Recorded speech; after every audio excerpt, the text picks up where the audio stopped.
ಎಲ್ರಿಗೂ ನಮಸ್ಕಾರ, ಮಾಧ್ಯಮದವರಿಗೆ ಹಾಗೆ ಇಲ್ಲಿ ಬಂದಿರೋ ಎಲ್ಲ ಕಲಾವಿದ್ರಿಗೂ ನನ್ನ ನಮಸ್ಕಾರ. ಸೊ ಈ ಕ್ವೆಶನ್ ಯಾಕೆ ಒಪ್ಕೊಂಡ್ರೆ ಅಂದರೆ, first of all definitely Ganesh sir ಜೊತೆ ಆ್ಯಕ್ಟ್ ಮಾಡಬೇಕು ಅಂದ್ರೆ ಅದೊಂಥರ ಮ್ಯಾನಿಫೆಸ್ಟೇಷನ್ ನನಗೆ.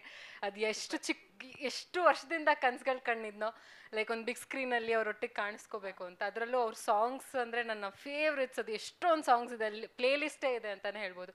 ಸೊ ಅವ್ರ ಜೊತೆ ಒಂದು ಸಾಂಗ್ ಇದೆ, ಸಾಂಗಲ್ಲಿ ನಟಿಸ್ಬೇಕು ಅಂತ ಎಲ್ಲ ಅಂದಾಗ ಐ ವಾಸ್ ಲೈಕ್ ಎಸ್ ಅಂತ. ಸೊ ಅದಾದಮೇಲೆ ನೆಕ್ಸ್ಟು ಶ್ರೀನಿವಾಸ್ ರಾಜು ಸರ್ನ ಮೀಟ್ ಮಾಡಿದೆ. ಅವರು ದಂಡುಪಾಳ್ಯ ಡೈರೆಕ್ಟರ್ ಅಂತಂದರು. ಅವಾಗ ಒಂದು ಸೆಕೆಂಡ್ ಆ್ಯಕ್ಚುಲಿ ಶಾಕ್ ಆಯಿತು. ಅಯ್ಯೋ ಹೆಂಗಿದೋ ಏನು ಅಂತ ಅಂದ್ಬಿಟ್ಟು. ಆಮೇಲೆ ಅವರು ಇಲ್ಲ ಲವ್ ಸ್ಟೋರಿ ಅಂತ ಹೇಳ್ಬಿಟ್ಟು ಸ್ಟೋರಿ ಹೇಳಿದ್ರು. ಬಟ್ ಅವ್ರ ಎಕ್ಸ್ಪ್ರೆಷನ್ ಎಷ್ಟು ಪ್ಲೇನ್ ಆಗಿತ್ತು ಅಂದರೆ, ಹಾಂ ಲವ್ ಸ್ಟೋರಿ ಓಕೆ ಹಾಂ ಅಂತ ಅಂದ್ಬಿಟ್ರು. ನಾನು ಓಕೆ ಅವ್ರಿಗೆ ಇಷ್ಟ ಆಗಿಲ್ಲ ಅನಿಸುತ್ತೆ. ನಾನು ಅಂದರೆ ಐ ರಿಯಲಿ ಥಾಟ್ ಓಕೆ ಇದಾಗಿ ಅಂತ ಫುಲ್ ಬೇಜಾರಲ್ಲಿ ಮನೆಗೆ ಹೋದೆ. But then I got a call, ಇಲ್ಲ ನೀವು ಸೆಲೆಕ್ಟೆಡ್. ಅದಕ್ಕೆ ಓಕೆ ಸೆಲೆಕ್ಟೆಡ್ ಆಗಿದ್ದಕ್ಕೇ ಇಷ್ಟೊಂದು ಎಕ್ಸ್ಪ್ರೆಷನ್ಸ್ ಕೊಟ್ಟರು ಅವರು. ಹಾಗಿದ್ರೆ ಸೆಲೆಕ್ಷನ್ ಇಲ್ಲ ಅಂದ್ರೆ ಅವ್ರ ಎಕ್ಸ್ಪ್ರೆಷನ್ ಗೊತ್ತಿಲ್ಲ, ಅವ್ರ ಹೆವಿ ಸೋಬರ್ ಎಕ್ಸ್ಪ್ರೆಷನ್.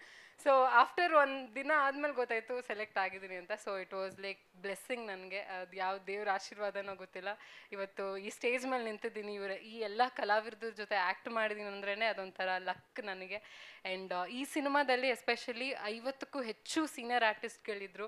ಸೊ ಒಂದೇ ಸಿನಿಮಾದಲ್ಲಿ ಅಷ್ಟು ಜನ ಜೊತೆ ಆ್ಯಕ್ಟ್ ಮಾಡೋದು ಅಮೇಝಿಂಗ್ ಆಗಿತ್ತು. ಆ್ಯಂಡ್ ಮಾಲವಿಕಾ, ನಿಮ್ಮ ಜೊತೆ ಕೂಡ ವರ್ಕ್ ಮಾಡಿ ನಿಜವಾಗ್ಲೂ ಖುಷಿ ಆಯಿತು. You look beautiful Chinnamma Chinnamma ಸಾಂಗಲ್ಲಿ. ಆ್ಯಂಡ್ ಆರ್ ಸಾಂಗ್ ಏನಿದೆ ತುಂಬ ಚೆನ್ನಾಗಿ ಬಂದಿದೆ. ಅರ್ಜುನ್ ಜನ್ಯ ಸರ್ ಆಗಿರ್ಬೋದು, ಶೇಖರ್ ಮಾಸ್ಟರ್ಗೆ ನನ್ನ ಸಾಂಗ್ ಕೊರಿಯೋಗ್ರಫಿ ಮಾಡಿದ್ದಾರೆ ಅವರು. ಸೊ ಅವ್ರಿಗೂ ನಾನು ಈ ಮೂಲಕ ಥ್ಯಾಂಕ್ಸ್ ಹೇಳಕ್ಕೆ ಇಷ್ಟಪಡ್ತೀನಿ. ಹಾಗೆ ಪ್ರತಿಯೊಂದು ಕಲಾವಿದ್ರಿಗೂ ಥ್ಯಾಂಕ್ ಯು ಸೋ ಮಚ್. ನನ್ನ ಒಂದು ಪಾರ್ಟ್ ಮಾಡ್ಕೊಂಡಿದ್ದಕ್ಕೆ ಪ್ರೊಡಕ್ಷನ್ ಹೌಸ್ಗಾಗಿರ್ಬೋದು. Thank you sir, thank you so much. Thank you so much.